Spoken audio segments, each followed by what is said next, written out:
powered by Reviting, streaming from the Reviting Digital Studio. It's the David Daily.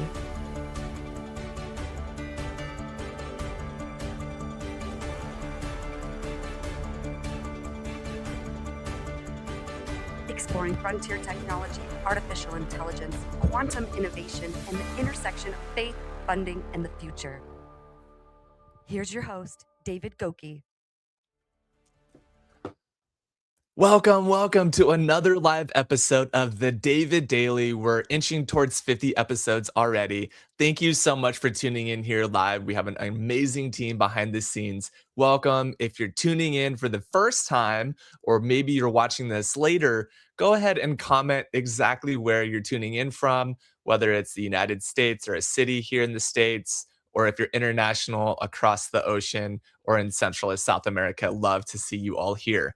We do stream across 10 platforms every week, and going live for just 2 hours a week gives me the leverage that Alex Hormozi talks about, which is investing 100 minutes every day into speaking something valuable and sharing your personal experience, your personal journey. So I'm excited today for a funding, faith, and future segment. It's our specialty segment where we bring on an expert in the space of funding, faith, future, or all of them. And today I'm excited to bring Jake Cutler onto the stage. No, he's not a football player, but he is the owner, that's right, of Amphi. I'm excited to have you here. Welcome to the show. It's great to be here, David. Thank you so much for having us on.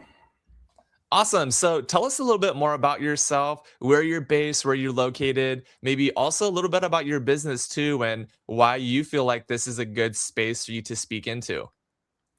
Sure. My name is Jake Cutler. I'm the founder. We're one business with two brands. BizFi is our customer-facing brand that does equipment finance, term loans, working capital, SBA, and all kinds of lending for businesses. We're powered by our Amplify platform, which is really our focus on innovation, software, AI, as many people are working to build today, and everything that helps to make it a better process for our clients, both our partners that offer finance and clients that need to get it as well. Yeah, I love that. It's awesome that we're going to be able to dive into 3 topics today around funding, faith, and future. What I appreciate about your perspective, Jake, especially just showing your LinkedIn here, love to do that for our guests. Just go ahead and connect with Jake here on LinkedIn, is that you're actually working with equipment owners. We're talking about big, heavy industrial equipment. Is that right? We are equipment agnostics. We do all kinds of equipment. We are Okay, tell us more about equipment. Lab equipment, testing equipment, and of course, we love new and used construction equipment as well as heavy equipment. And one of our new partners are the guys over at Wolf Machinery and Supply. They're launching a new line of their own directional drills called the Gladiator. Directional drills, also VAX, and they have a ton of exciting new dealer relationships coming to the table. So we're happy to be partnered with people like Wolf Machinery and Supply along the way. Yeah, I love that. Well, we're going to get into our topics today. It's exciting news, and we're going to go ahead and do that right after this first intro segment video. Let's talk about quantum and the future of technology. All right, so we have a couple of different technologies today. That was our future of tech video. I think we wanted to get directly into embedded finance, transforming equipment lending. So how... Time to talk about funding.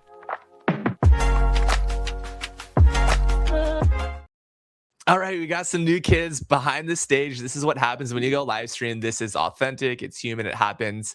By the way, I love you guys behind the scenes. You can clip that for later. I love my team. The team's great. But yeah, this idea of embedded financing, what does embedded finance actually mean? Like, let's start at the ground floor. Like, I'm a newbie. You're the expert. How would we think about embedded finance? Sure. I think one of the really well-known brands is Affirm. Right? With buy now, pay later, they had a great embedded technology. And I think they found a fantastic niche where they were kind of partnering up with Shopify accounts. The interesting thing about that to me is that, if someone's at your Shopify account, you've already done your marketing. You've already driven your client to your page where you have the embedded finance products. When you get into equipment finance, it's more challenging. How do you get out to be with a dealership, with salespeople that are in the field and engaging with clients? And so embedded finance can just mean so many different things. It could be a QR code, can be a button at a landing page. It can be a business card that someone uses on their phone to tap with someone that then leads you to some kind of an embedded finance option. So it can really mean so many things, but ultimately we're trying to offer a better experience and to make it easier for clients to be able to get the information they need and apply for finance and get approved more easily.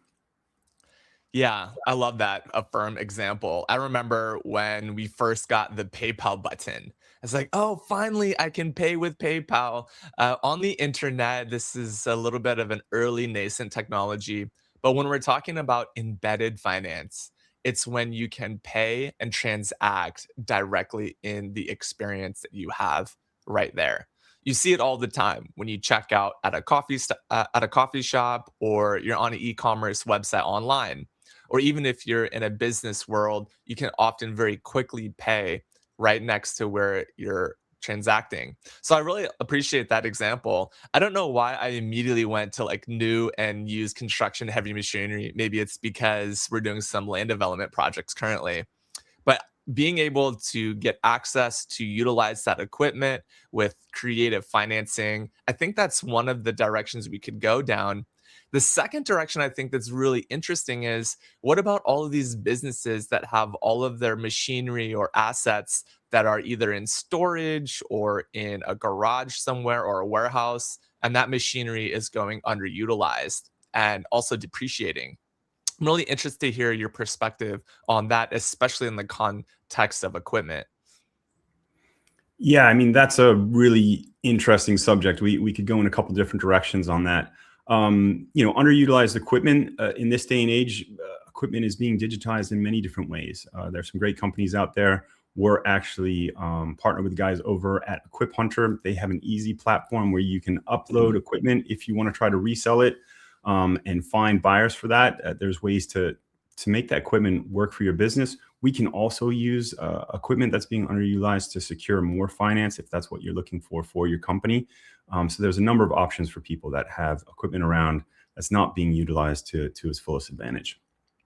Nice. That's awesome. So if you're someone listening and you have equipment on your books and you want to utilize financing to be able to make that more profitable for yourself or more valuable, then Jake is someone you need to talk to. And I want to get into the details of that because on the surface level, I don't even know exactly what that means. So let's take it into the context of a financier like yourself. And then let's say we have two parties. Party A has the equipment and party B has the financial resources. So, how do you, in a scenario like that, bridge the gap to bring these two folks together? Now, mind you, a lot of our audience are angels, investors, venture capitalists, and owners. So, when you're thinking about financing equipment from that audience, help play that story out. Like, what does that typically look like? Sure. And that has been the focus of our company since our inception, right? Like our primary focus has been how do we partner with people who sell equipment to give them a better experience and to give them a better experience to their clients and their buyers. Really, I was frustrated personally that I didn't find any digital innovation for myself. I didn't have any digital innovation that I could easily offer to my seller partners. And that is what we have kind of pushed out to build with Amplify.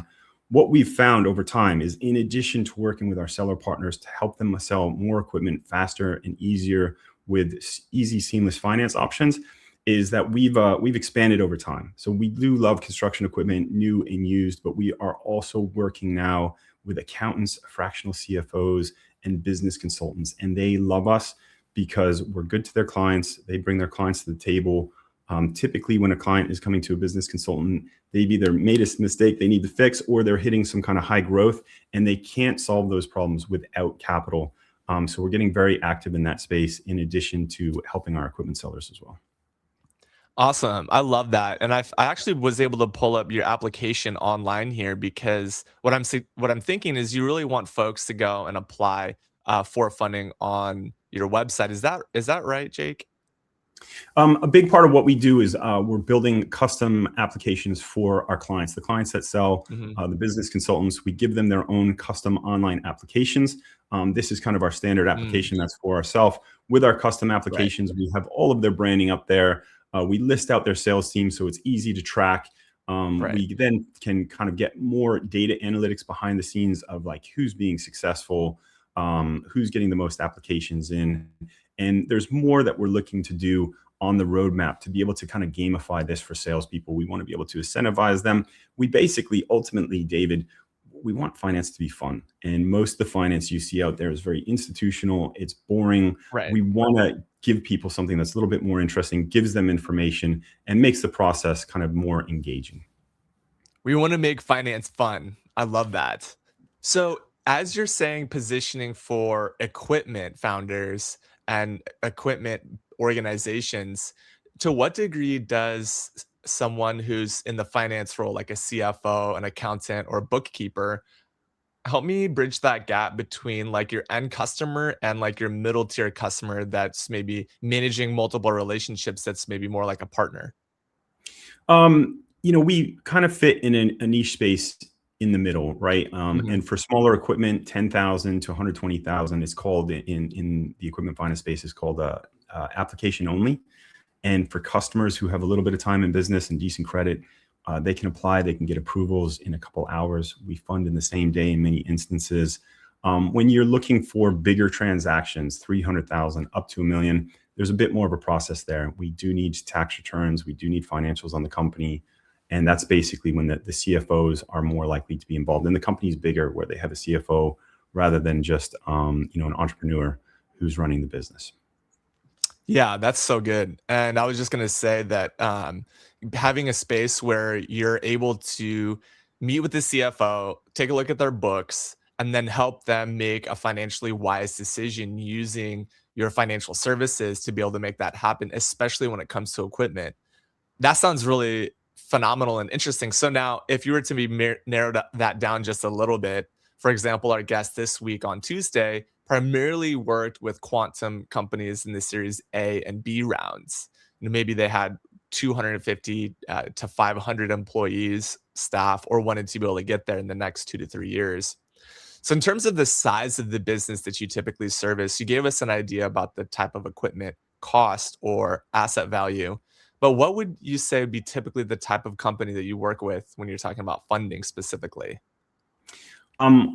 Our space is really to clients. I mean, we'll go down to clients who are doing 100,000 a year. That is really a low benchmark. And if you're doing 100,000 a year, you're a very small, very new company. But we will go from 100,000 up to 10 million. But our core space is really companies that have a revenue from 100,000 to 2 million. Yeah. Awesome. I love it. So how do you make finance fun? Like, there's a handful of people in the finance space that tune in from the West Coast, specifically in the Seattle area. Typically, they'd be at a firm, maybe 10 to 20 people. Okay, so they're probably doing in your nice little range of 100K to 10 million with 10 people. You're certainly not making 100K a year with 10 people because hopefully you're paying your people more than 10 grand a year. So yeah, basic numbers. But for that audience who's listening, for the financier, the accountant, the bookkeeper, the CPA, a lot of folks right now are in audit and tax. Like, this is prime tax season. People are also spending their tax checks as well. So there's a lot of things going on in the finance space. What's the first step that people who have 10 people in their company and they're grossing, let's just say 1 million plus in annual revenue, what types of results would you say you as a financing advisor and partner could provide for an organization like that? Let's say they're a startup and they want to be a good fiduciary to their pre-seed or their seed funding as they go into a Series A. We're a little bit outside of the space where, when you're talking about Series A companies, you're talking about a lot of companies that are really putting a deck together and looking for investment. And we work with just a lot of entrepreneurs that have ownership. Some of them are big enough that they have boards. But really, it's really important for companies in this day and age to manage their business credit and their personal credit. A lot of what we do is based on the personal credit of the owner of the business, even though they're business loans. And when the loans are actuated, they don't show up on their personal credit report. And so people that need to pay, be very mindful. And this is something that we're highly focused on today, is how can we educate people and educate the businesses to be mindful of their credit before they need to borrow money, whether it's for a loan or to get equipment or to grow the business. If you've let your personal credit or business credit fall into a bad way before you get there, it gets not only much harder to get exposure from banks and lenders, it gets much more expensive. And so by doing the work in advance and keeping your personal profile and your business profile in good stead, it's going to pay off for people that are really looking to be successful over the long term. Yeah. That piece about being successful over the long term and starting with personal finance, that's one way we can make it fun. It's like, all right, let's get 10 buckets and put them out into the front lawn. And let's get, 10 rocks that represent, or 100 rocks that represent 100% of our total monthly income and costs. So then let's go place them in these 10 buckets and like maybe get the kids involved or like your partner, or maybe have a board of directors meeting or your employees. Like you can make this fun. I mean, what's more fun than putting big rocks into buckets? I don't know. Like you could be shoveling dirt. So this aspect of making finance fun really resonates with me. In fact, I just got some of those coin cases that the bank gives you, right? So you can put quarters, nickels, dimes, and pennies in there. And I recently saw that there's a penny shortage in the United States now. So if you're looking for exact change, most likely you won't get your change in pennies. Many countries around the world have done this, which is pretty interesting. But I saw a question come into the comments that I want to highlight just to bring us back on track because we're making finance fun here. What is the biggest deal that you've ever facilitated? I believe that came in from Canelo. Tell us a little bit about that as a story going into funding for SMBs, which is kind of our second topic. What was that largest deal and how did that kind of come about? Take us through that journey. Sure. I think some of the biggest transactions that we've handled personally are people that are in the drilling space. And so some of the drills, whether they're directional drills or for mining or for oil and gas, can easily run from 1 million to 3 million. Most of our clients, we meet either through our seller partnerships or through the referral network that we've built. So we get introduced to the client. We do the work to help them understand what due diligence they're going to need to submit. And this starts to jump ahead to some of the stuff we'll speak about later and how AI can help with consuming documentation and assessing it. But we do need to get tax returns, balance sheets, profit and loss, all that important information from the client, as well as information on the equipment they're trying to buy. And we help them get that aligned so we can get it into underwriting and get them the exposure they need to get the equipment for their businesses to continue to function and grow. And that's the key thing that we do. Of course, like we're aligning capital, we're helping people to get what they need, but ultimately we're helping their businesses to continue to grow and be successful. They can't do that without getting the equipment they need to run their business. And that's where we come and help businesses of all kinds. I like that a lot, especially if it's like, all right, so if the messaging from a marketing point of view, like on this live stream, we have the ability to speak to that audience. So we could say, you know what, if you're drilling an oil energy drilling business owner, right, and you have a lot of equipment and you need cash, then you need to talk to BizFi, right? Right. And so it's like, yes. Yeah. So it's like, I'm just trying to think through this on the funding side. And it's like, if you're not in construction equipment or you're not a driller, but you're a CFO of a small to medium business doing 5 to 10 million in annual revenue, and you don't have your books quite where they need to be for March 30th, end of Q1, well, let's look at your taxes, see what your, the lay of the land is, get your basic papers in. And from there, what we could do is basically build an auditory trail that basically says, hey, this is how we can apply to financing. Am I understanding that correctly? I just want to make sure that I'm grokking and kind of grasping that from a funding point of view. I think you have a really good grasp. We do two things though, right? Like we do help people get the equipment they need and we love that. That's our core wheelhouse. But we've also expanded to help people with all kinds of lines of credit, term loans, working capital, SBA loans, and invoice factoring. And so when you're talking about the CFOs who are a little bit behind on capital, we're looking to help them get capitalized and get the more like a term loan over time rather than the drills and the big heavy equipment. So we do have kind of two boxes Okay. in different ways we can help businesses get capitalized to be successful. Yeah, I love that. Okay, so let's dive into that a little bit. And we're going to get into the technology and maybe a little bit of the faith as well. But we're here talking about embedded finance, transforming equipment lending. So I really want to focus in on that topic. So let's say an organization has equipment and they need cash. What is a typical favorable term deal that you would set up? You would say, look, this would be a standard term deal. It'd be really great, profitable for our business, really help the end customer, and equipment is involved. What does that look like? When clients have existing equipment that they're looking to monetize, we can help with that as well. Our main thing is to help people get new equipment into the business, but we can absolutely help people that own the assets.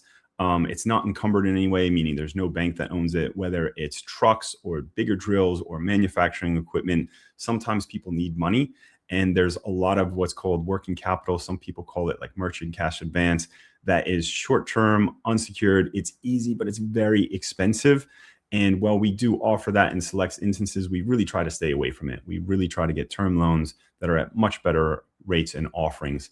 And when people have assets to offer, we can get them much better rates and terms to capitalize that equipment when they need capital for their business to continue to grow and expand. I love that. So let's make this super practical because I'm a visual person. We want to make finance fun.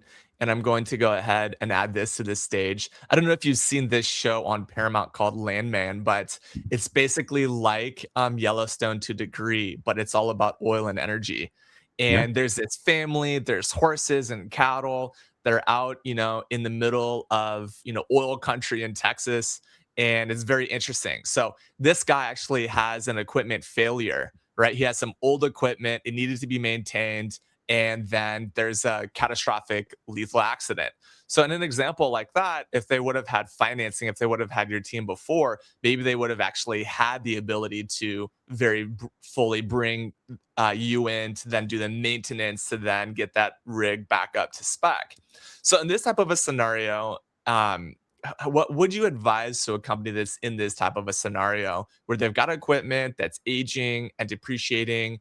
The maintenance risk is increasing. They need finance for maintenance so they can increase longevity of their equipment. How would you get involved in something like this? You're hitting on a great topic there, David. And you had an excellent picture there for a moment of the truck with the big drill that goes up off the back. That's exactly the kind of equipment that we love to help people acquire and to finance. And it's called we love that, the truck with the big drill that tilts up off of it. That's like right in our sweet spot. We love stuff like that. That looks like something that could cost $1 to $2 million easily with the truck and all the drill equipment on the back.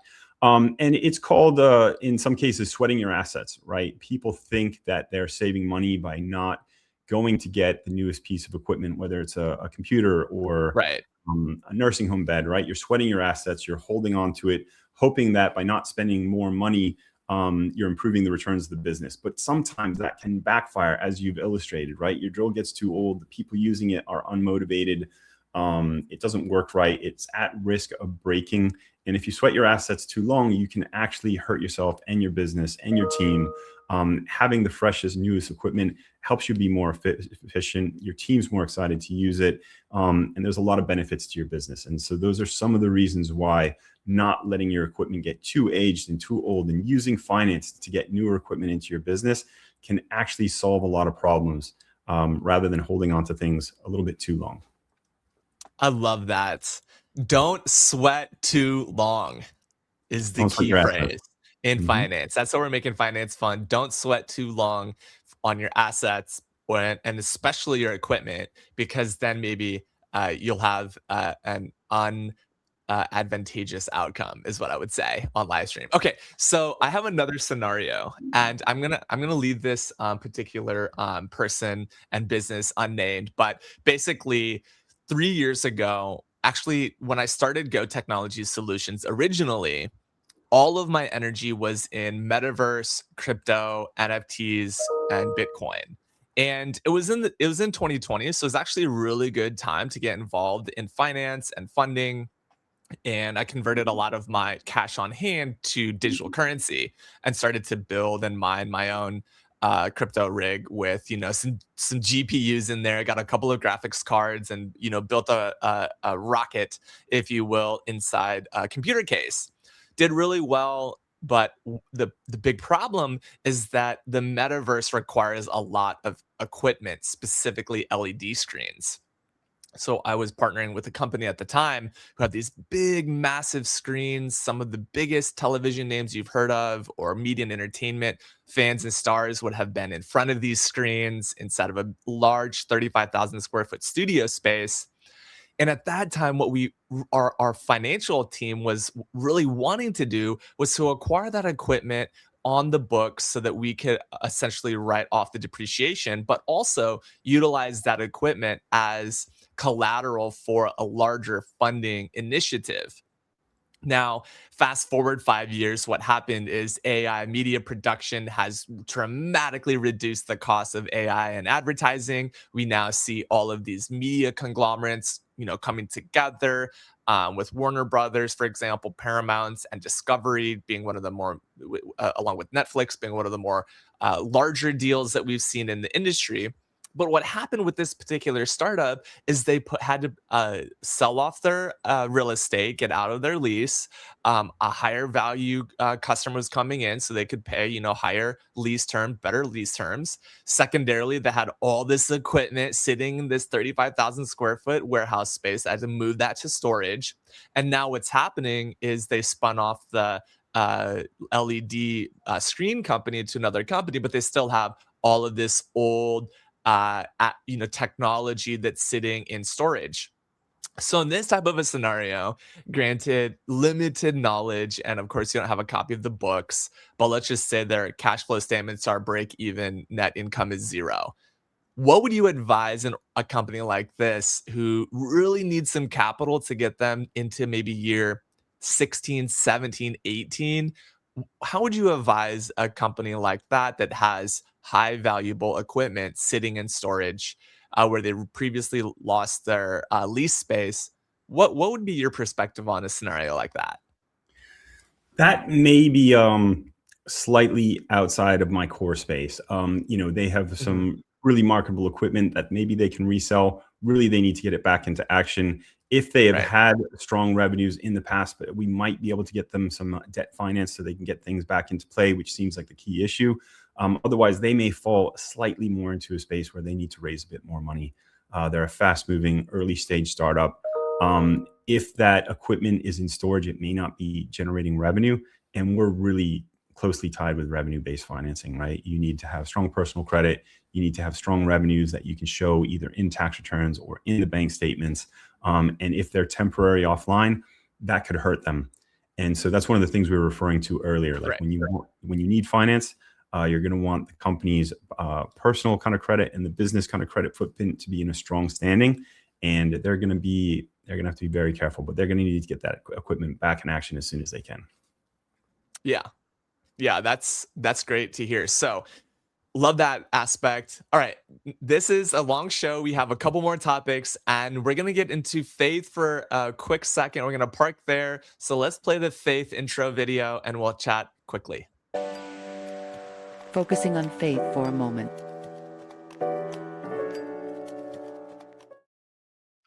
I love this topic of faith. It makes a lot of people squirm. Is it religion? Is it spirituality? Is it witchcraft? It's neither. It's yes, all the above. It's quantum based. It's really about what religious impacts or influences did you have as a child, and your younger years as your parents and grandparents would have had strong cultural influence on you, but also what faith traditions or non-traditions have you introduced into your life, and what does your belief systems as it relates to morals, ethics, and your perspective of doing right and wrong play into your life today?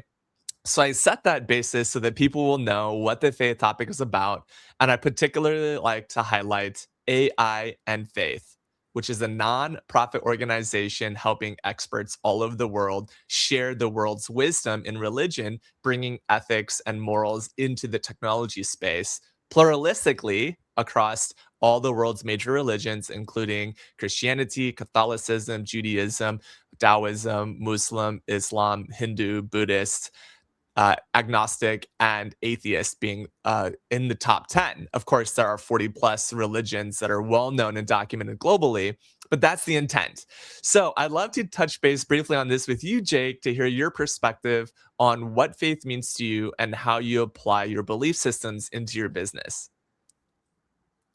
Yeah, I'd say based on what you just said, there's two key topics there. One, there's definitely elements of the finance industry that are predatory, and particularly what you see in that working capital and merchant cash advance space. I see clients come to me all the time laden with debt that just holds them back. And we do everything we can to help people out of those situations. We do everything we can to avoid putting people into those situations. And I think people's beliefs and having a moral and ethical compass is just so important and probably not talked about enough. The second topic that you mentioned there that I think is really, really fascinating and could be the focus of a whole show is really AI and faith and ethics and moral compass. It is such a powerful tool, and only a small amount of people really kind of hold the ownership of it, and lesser people have like a good understanding of it, but it's helping more and more people every day. And we just want to make sure that AI is fair to all people. I would hate to see it get regulated in a way where it works for some and is kind of restricted for others. And so I think it's an important topic that we should really speak more about, is how do we make AI equitable and fair for everyone? That's a really good question. So we could definitely talk for days, if not years, on That could be this. a whole show. Yeah, exactly. So let's just start with the baseline bias. Okay, so for example, bias meaning, hey, I have a tendency or a favorability to something that may potentially be unfair. A bias would be because I am Asian American, right? I had a Korean mother immigrant. I may be more favorable to other Korean immigrant hybrids or halfsies like myself because my father is American German. So similarly, when I look at other, you talk about now skin color, racial bias, and I'm just saying this not to be uncomfortable, but just to say like, this idea of bias, who is building the AI, right? Who is actually building the technology, and do we have equal and distributed representation across the base inputs to begin with? We're not saying over index on a certain input, or have a bunch of people swaying the technology, but unfortunately today there definitely is a clear demographic of call them West Coast young tech bros that have built a lot of the technology that we have today. And it's not just something you change in one day, one night, one year. This is like 30 years of embedded bias. So how do you have an ethics first or unbiased first approach, or maybe even an AI morality first approach into adopting technology? What would be your thoughts on that, Jake?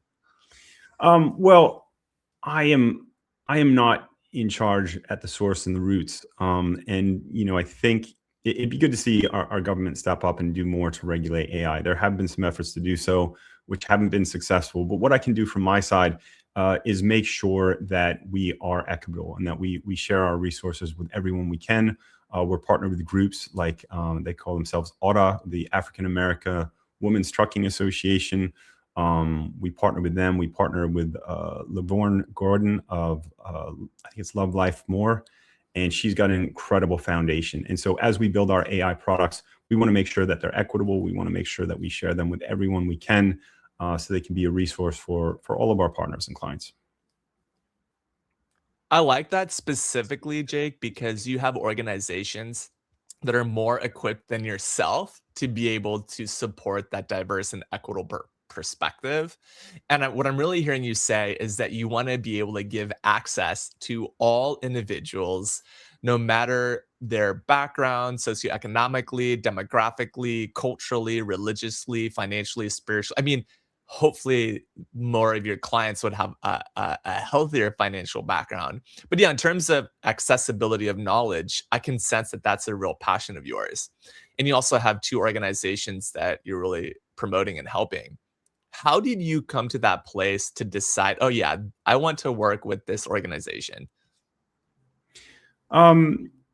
We want to partner with as many organizations as we can. I mean, that's part of our Yeah. strategy, but we want to partner with great people. And just as you were saying, we want to make sure that we can help all people. And that comes back to the credit and capital as well, right?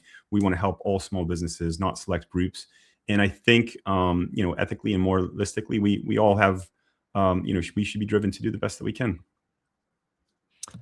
All right, I like that. Okay, that was an incredible segment on faith. I like your perspective of it. I'm curious, and you don't have to share this necessarily publicly, but what was your faith-based or religious-based influence in your younger years, and how did some of those values stay with you today?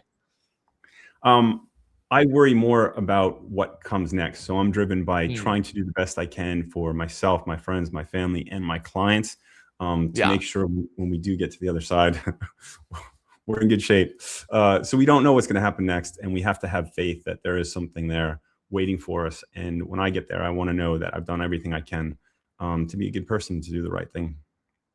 I really like that. All right, I'm excited about technology, folks. If you're tuning in for the first time, we're here live with Jake Cutler on LinkedIn and all major platforms.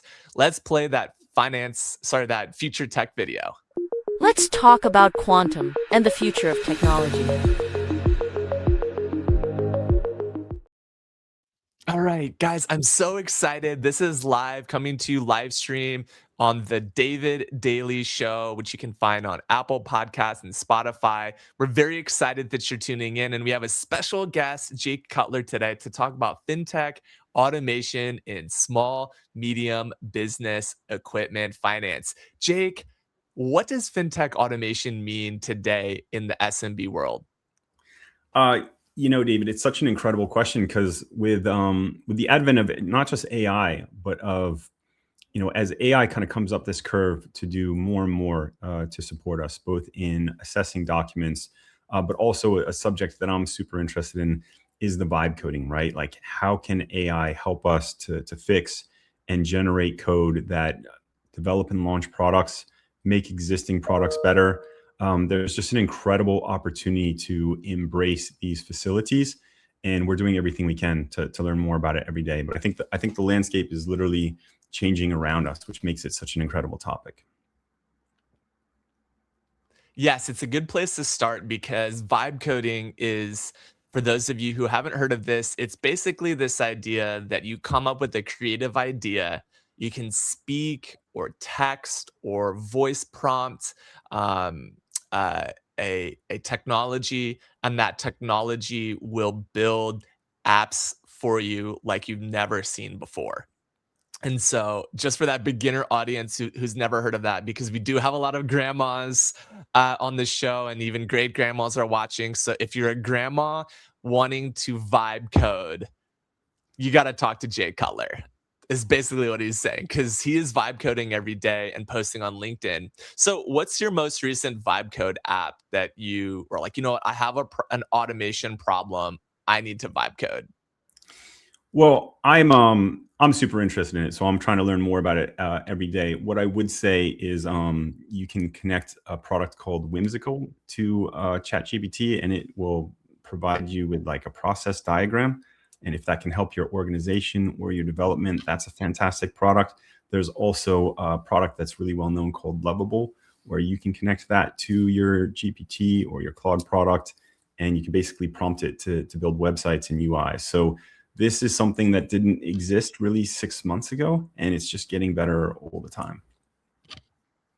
Yes, I'm looking for Whimsical now to see if we can do that. Basically, where great ideas take shape, and this is a workflow product, is what I'm hearing you say. And so, what I want to do is kind of just share that here on screen. Team, if you can pull that up on screen for us to take a look at. Yeah, this is Whimsical. It's an AI workflow automation tool. So, what I really like what you're doing here, Jake, is you're saying, hey, look, I want to highlight good process workflow, and until I have good workflow, I don't have good technology. Is that right? Does that resonate with you? That's a big part of it, and the other part of it is that previously, you've had to go to a platform, you've had to pay for it, I won't throw them Right. out by name. And you've had to design it like, hey, I want a triangle here. I want a square here. I want to drag it down and have it Right. connected. And you can now literally speak into your GPT product and tell Right. it the workflow you're trying to design and what the stages are and who the partners are. And it's remarkably accurate. And it may not provide you Right. the 100% finished product, but it will get you to 90% of the way literally in minutes. And being able to generate this stuff from GPTs and Claude and have these visuals come out is so impactful. And it's just an opportunity we haven't seen before. Yeah, I love that. The essentials done right is a theme on Whimsical. And yeah, an infinite canvas to capture all of your ideas. I really love that mission statement, that value. I love when I see a good product, and this is a perfect example of a great product experience. I want to sign up, log in, contact sales, download pricing. I want to like get all into this. So thank you for sharing that. Okay, so moving along to our topic, right, of automation to SMB equipment finance, because you also mentioned Lovable. And shout out to International Women's Day. Lovable actually had unlimited credits on International Women's Day, which was phenomenal. Now, if you haven't heard of Lovable, Lovable is exactly what Jake mentioned. It's a vibe coding technology that allows you to solve your business automation problems very quickly. Now, what I'm hearing you say is that you applied that to fintech.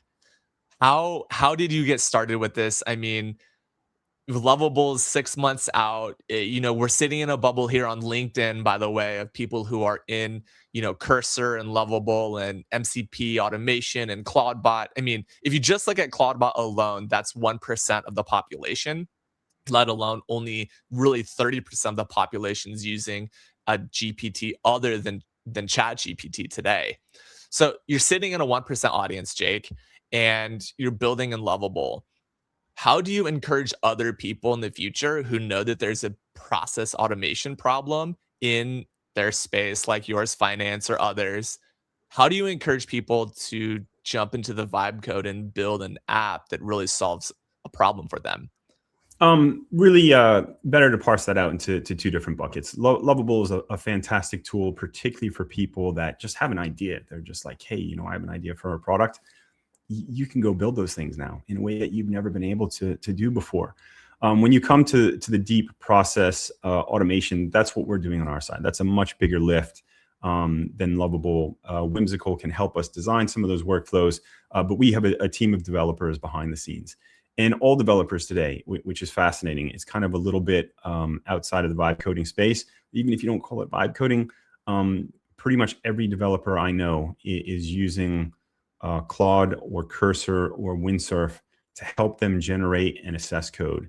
And that means that we can clean things up and generate new code at levels never before seen. And that's one of just the fantastic opportunities that we as founders are coming into at the moment. Yeah, I love that. This idea of clean up your code with Claude Code, right? Is like could be a soundbite.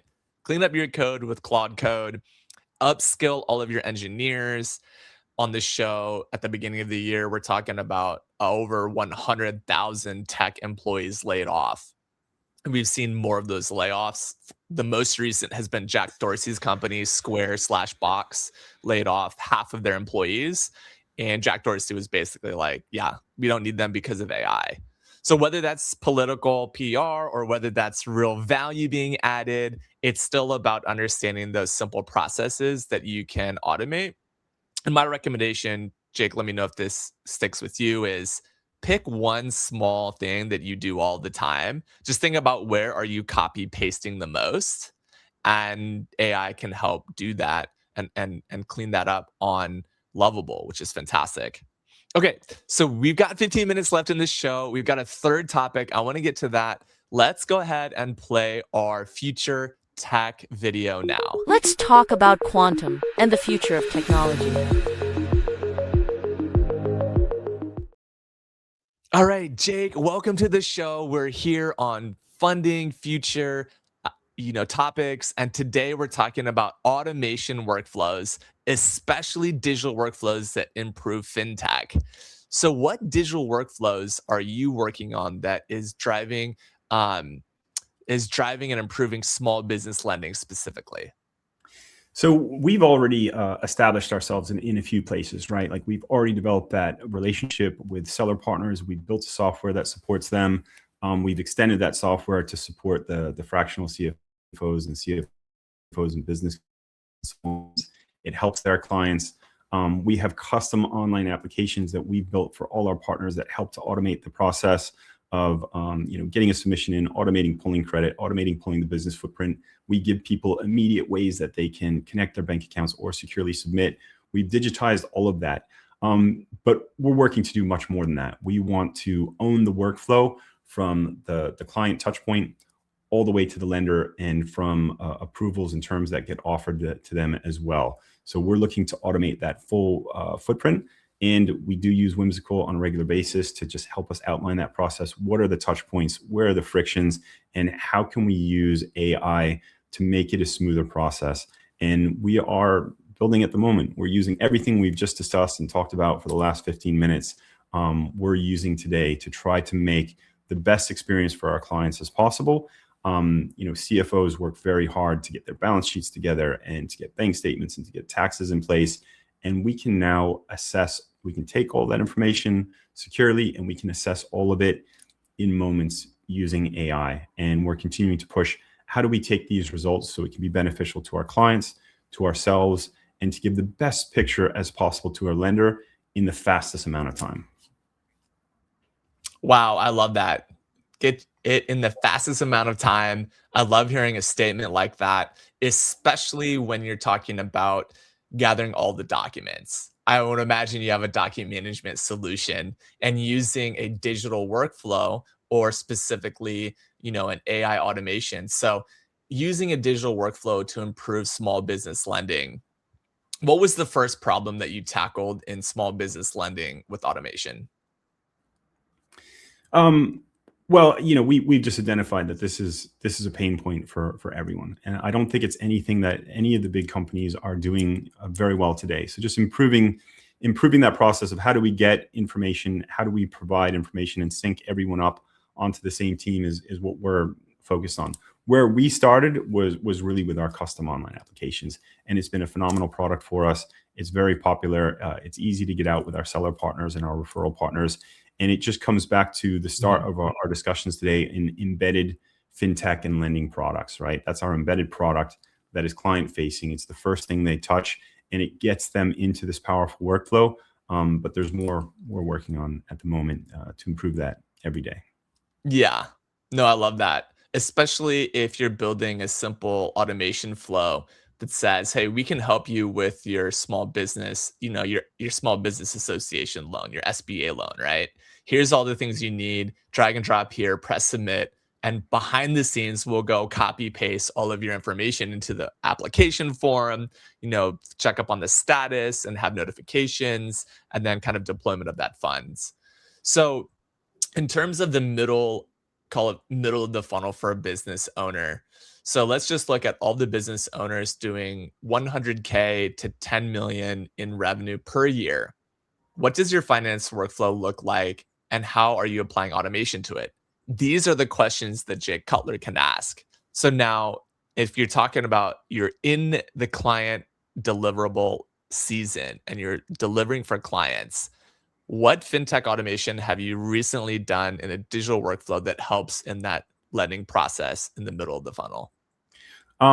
We have two buckets, as we've talked about earlier, and we've already, really aligned very well for people that are either looking for equipment or lending from 10,000 to 120,000. We have an application that gets you started in the process. It pushes you through, immediately offers you ways to connect banks or securely submit them, and gives you instant feedback to your viability. We also have a lending marketplace of more than 50 lenders. And so that's where we're doing more with the AI to align to people, to let them know what they qualify for, the different lending opportunities that are for them. So not just equipment finance, we can also say, hey, did you know you can get a loan that can help your business as well? Above that, though, for people that are doing 150,000 to $1 million, that is what we are building today. How can we better engage with people with AI to remind them hey, you've sent this information, but not this other information. We're using AI when people do send us the bank statements, the tax returns, the balance sheet, to assess that and give them feedback on the health of their business, as well as to align very quickly and give a report to ourselves and our lending partners. So when we show up at the lender, we're not just shotgunning them 20 attachments and tax returns. We're sending them a really tidy package and also a summary that says, this is why you should lend to this person, so that we can get them lending faster and also better. This also helps them to get better rates rather than to leave lenders to wade through it and make assumptions. We're sending a nice tight package to our partners that makes it better than ever before, in my opinion.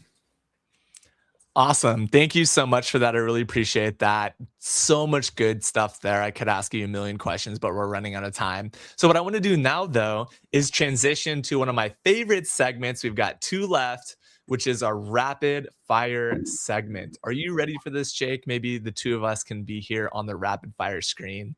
And all right, you're ready. I see the thumbs up, ready to go. Okay, so you are a CLFP. What does CLFP mean? Certified Lease and Finance Professional. Awesome. Okay, so in 10 seconds, CLFP in 10 seconds, what's the biggest misconception people have about equipment leasing? Wow, that's a really good question. I think most people, some of the smaller businesses, just assume that banks are going to give them money just because they apply. And really, you have to have some substance. You have to have a credit footprint. You have to have decent credit. But for those that do, we can get you equipment finance very quickly and efficiently. I like this question. All right, next rapid fire question, custom versus standard. In the world of fire trucks, what's one custom feature every department thinks they need but usually don't? I unfortunately don't know that much about fire trucks. Okay. That's not my question, unfortunately. Equipment in drill bits and drills. How about trucks with drills? What's one custom feature every department thinks they need but usually don't? Really, they need the whole truck. I mean, these clients just cannot run their business until they get the equipment they need. We can help them with finance for the truck. We can help them with factoring for all the rods and everything they need to bring it together. So we can get both sides. We can help with equipment finance, and we can help with capital for the business too. Yep. All right. The tech jump. What's the most future tech piece of equipment you've seen integrated into drilling recently? Into drilling, my guys over at Wolf Machinery Supply, they are launching their new directional drill, the Gladiator line. It's incredible. And I was at ConExpo last week with them, and the feedback on their drill is just incredible. So that is the best piece of technology I've seen in the drilling space myself. And the name of that drill one more time? They're Wolf Machinery Supply, and their new line is called the Gladiator. Check out the Gladiator on Wolf Machine Supply. We're making finance fun here. All right. Next question is the funding gap. What's the number one reason a department fails to get funding they need for new gear? Not having enough revenue, or something that people sometimes miss is they just have too many low balances or insufficient funds. Lenders hate that.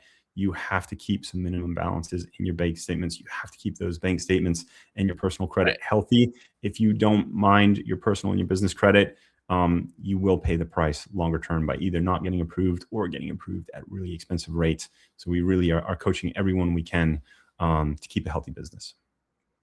Awesome. All right. We're going to do category 2 on rapid fire, which is business and leadership. Toughest deal. What was the most complex puzzle of a deal you had to ever solve to get equipment or truck on the road? We're actually working on a really tough one at the moment, and we just have this phenomenal company. They have a 1.5 year time in business, which isn't that long. They have 2 owners with phenomenal credit. They have great revenues, but they have 1 owner that has terrible credit and is really holding them back. So we've had to work very hard, but we have 1 approval for a truck for them. We're also working on trailer. We're also working on a term loan, and all of that is coming to fruition. But it's been a tough one to navigate. And those are the kind of puzzles we love to solve. We want to get capital for people that are struggling to get it from a bank. They're struggling to get it from anywhere else, and we can provide a solution. And we're happy to do so. I love it. All right. The trust factor, last question in this category. In high stakes equipment finance, how do you build trust in the first 60 seconds of a call? Being direct with people, I think being honest, letting them know what the process is, what they're going to need to do, and who we are and what we can support. There's nothing worse than people misunderstanding what you can actually achieve for them or misleading people. You pay the price later on. So just being direct, being honest with people upfront, I think is one of the most important things you can do as a partner. All right, awesome. You're doing great. We only have 2 more questions before we go to our anchor segment, Beyond the Bag. So category 3 is David Daily Specials. I feel like I'm on Jeopardy. All right, this is for Faith and Future, but we've got 2 for Future. So AI and leasing. Will AI eventually replace the need for a CLFP, or will it just make you a super broker, Jake? That's a phenomenal question. I don't know the answer to that one, but I think about that all the time. And the reason I'm building today is because we want to be on the cutting edge. And so we want to build the system that gives people the information they need just type in, ask it questions, ask it verbal questions. We want the system to help us get the answers you need, not some complicated book or system out there that you have to navigate. And so that's the problem we're trying to solve every day. Yeah, I'm going with the second, super broker. And final question of this round, the 2030 vision. What does an equipment department's fleet look like in 2030? You pick the industry. Is it all electric, or is there something else coming? What I think is really interesting is with everything we've touched on, right? With Lovable, with Whimsical, there's bigger design products out there. And being at ConExpo last week, you're starting to see just incredible iterations of equipment. I mean, look at trucks today. They may have a fuel engine, but they have electronics, they have plugs, they have bars that move up and down. Just everything we're able to build better than ever before. I think it's going to be fascinating to see what we have available to us by 2030. I love that. All right. We're right on time. We're going into our anchor segment, Beyond the Bag. Play the Beyond the Bag intro. Beyond the bag, beyond the bag, beyond the bag. Awesome. We're here with Jay Cutler, and Jay Cutler has a very specific item you picked out. It's a complete surprise to me.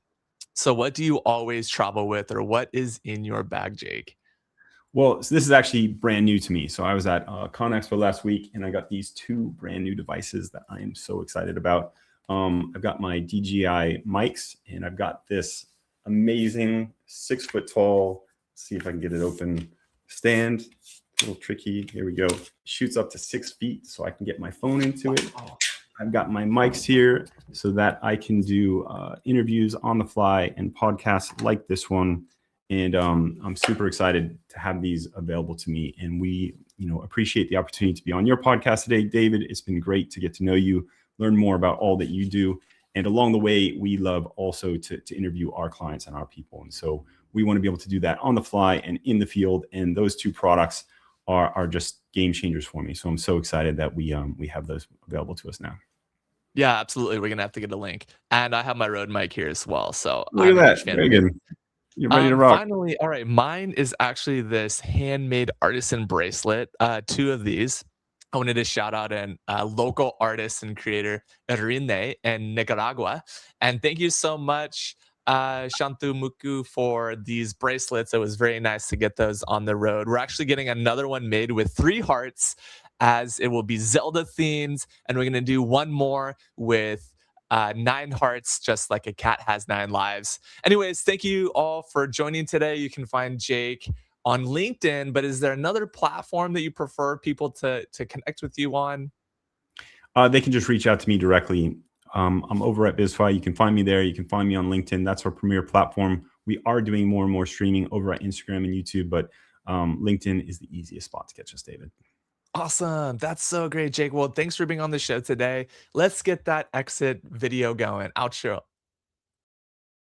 Did you know that you can go live with the power of pressing just one button? It really is that simple, especially when you have a production team like Reviting, a production partner that can help you go live, not just on LinkedIn, but on YouTube, Facebook, Instagram, Twitter/X, and of course, other platforms like Twitch, Kick, and TikTok. So I just want to encourage you to go live yourself as well if you've ever wanted to get in front of the camera, especially on live stream as you get to engage with the live audience. I want to give a quick testimonial for the Reviting team. I was really nervous about doing lives. And so thanks to Jessie and her team, I've now been doing them for, I think, 7 or 8 months now. The other thing is they very much have helped me increase my reach and online presence. So thank you, Reveting. Jesse, I love what you and the team do. You make it so easy for me to get in, have a meaningful conversation with some amazing guests, and then watch the post-production. I've been picking up 50 followers a day just because that content is resonating so well. So it's working across a lot of different channels for me, and I can't thank you enough.